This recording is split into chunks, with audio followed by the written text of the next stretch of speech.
பயணிகளின் கவனத்திற்கு. தூத்துக்குடிக்கு அறிவிக்கப்பட்ட சிறப்பு ரயிலை விரைவில் இயக்க வேண்டும் என்ற கோரிக்கை பயணிகள் தரப்பில் முன்வைக்கப்பட்டது. இதையடுத்து தற்போது மேட்டுப்பாளையத்தில் இருந்து தூத்துக்குடிக்கு வாரம் 2 முறை சிறப்பு ரயில் இயக்கப்படும் என்று தெற்கு ரயில்வே தெரிவித்துள்ளது. அதன்படி நாளை முதல் இந்த ரயில் சேவை தொடங்க உள்ளதாக ரயில்வே அறிவித்துள்ளது. முதல் சிறப்பு ரயிலை மேட்டுப்பாளையத்தில் இருந்து மத்திய அமைச்சர் எல் முருகன் தொடங்கி வைக்க இருக்கிறார். இந்த ரயிலானது வெள்ளி மற்றும் ஞாயிற்றுக்கிழமைகளில் இயக்கப்படும்.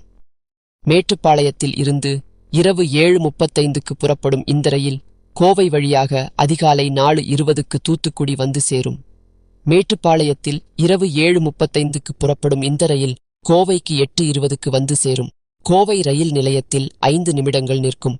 பின்னர் அங்கிருந்து 8:25க்கு புறப்பட்டு கிணத்துக்கடவுக்கு 9:14க்கு வந்து 9:15க்கு புறப்படும்.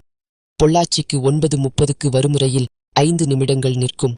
பின்னர் பொள்ளாச்சியில் இருந்து 9:35க்கு புறப்பட்டு செல்லும் ரயில் உடுமலைப்பேட்டை, பழனி, ஒட்டன்சத்திரம், திண்டுக்கல் வழியாக மதுரைக்கு நள்ளிரவு 1:25க்கு வரும். 5 நிமிடங்கள் மதுரையில் நின்று செல்லும் இந்த ரயில் விருதுநகர், சாத்தூர், கோவில்பட்டி வழியாக அதிகாலை 4:20க்கு தூத்துக்குடிக்கு வரும். மறுமார்க்கத்தில் தூத்துக்குடியில் இருந்து வியாழன், சனிக்கிழமைகளில் இயக்கப்படும். தூத்துக்குடியில் இருந்து இரவு 10:50க்கு புறப்படும் இந்த ரயில் விருதுநகர், சாத்தூர் வழியாக மதுரைக்கு நள்ளிரவு 1:20க்கு வந்து சேரும். மதுரையில் இருந்து 1:25க்கு புறப்பட்டு திண்டுக்கல், ஒட்டன்சத்திரம், பழனி, உடுமலைப்பேட்டை வழியாக பொள்ளாச்சிக்கு அதிகாலை 4:45க்கு வரும்.